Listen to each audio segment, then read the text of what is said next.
Bonjour à tous. Aujourd'hui, je ne vais pas parler du stoïcisme à partir des livres. Je vais en parler à partir d'une expérience très concrète, la montée à vélo. A fortiori, la montée du mont Faron. Alors, il ne s'agit pas de raconter un exploit sportif, ce n'en est pas un d'ailleurs,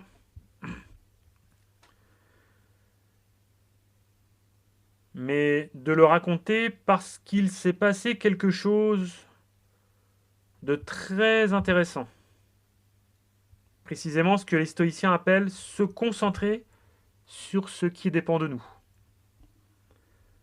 Alors, je fais du vélo régulièrement depuis plusieurs mois. J'ai repris il y a 6 mois à peu près.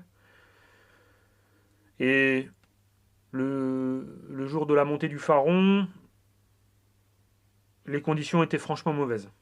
Il pleuvait, la route était humide, glissante, le vent soufflait fort. Le bitume dans la partie forestière du mont Faron est en très mauvais état.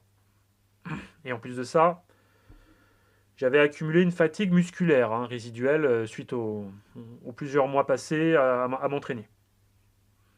Donc, a priori, c'était pas un bon jour. Mais je décide quand même d'y aller et de refaire l'ascension. Alors très vite, les difficultés s'accumulent. Quand je me mets en danseuse, la roue arrière patine, à cause de la chaussée, à cause de l'humidité et à cause de la fatigue. Le vent me prend de face sur certaines portions, les jambes me brûlent, et surtout, j'ai de plus en plus de mal à respirer. Alors mon cœur monte en pulsation jusqu'à 168, 170, et à ce moment-là, je sens quelque chose de très net, une forme d'asphyxie. J'arrive plus à respirer correctement, comme un point de côté. Donc là, c'est le moment critique. Et à ce moment-là, j'ai deux options qui s'offrent à moi. Donc soit je continue de forcer, je m'accroche au chrono, je m'accroche à mon ego, au risque de complètement exploser, aussi bien physiquement, mais aussi nerveusement.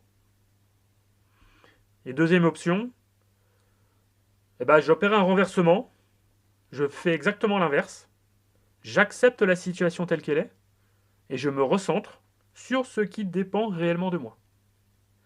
Et c'est là que le stoïcisme entre en scène. Pas comme, pas comme une théorie, mais comme une pratique. C'est-à-dire que je ralentis, j'arrête de lutter contre la pente, j'arrête de lutter contre le vent, j'arrête de lutter contre la pluie. Et j'arrête de lutter contre moi-même, contre ma fatigue, contre le fait de ne pas avancer vite, de monter mal, trop lentement, sans performance. Donc j'accepte tous ces paramètres. Et je me concentre sur deux choses uniquement, mon geste de pédalage et ma respiration. Rien d'autre. Et progressivement, quelque chose change. Alors c'est pas que je vais mieux au sens physique, la fatigue est toujours là, les conditions sont toujours pourries, mais je ne suis plus en conflit avec la situation. Je monte simplement présent et je termine l'ascension.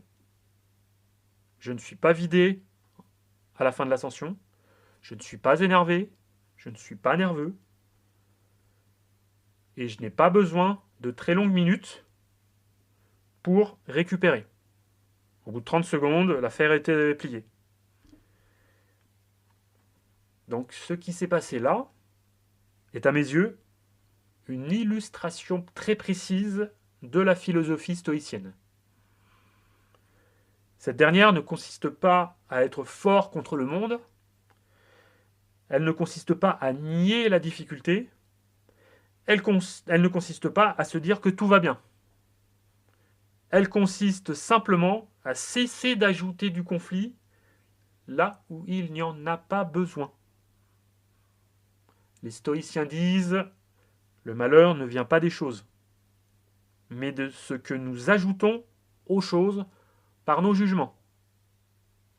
Et ce jour-là, j'ai cessé d'ajouter, j'ai cessé quelque part de juger. La philosophie stoïcienne, ce n'est donc pas un héroïsme. Ce n'est donc pas de la résignation. C'est une lucidité active qui accepte ce qui ne dépend pas de nous et qui permet d'agir pleinement là où nous avons une prise. Et dans mon cas, cette prise se situait au niveau de mon souffle, de mon geste et de l'instant présent. Alors, cette montée du mont Faron n'a rien d'exceptionnel, hein. Et c'est justement dans ce genre de situation ordinaire que la philosophie stoïcienne prend tout son sens.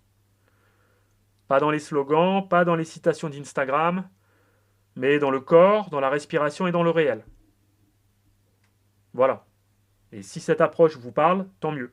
Sinon, c'est pas grave. Le stoïcisme n'est pas une posture à adopter, c'est une pratique à éprouver.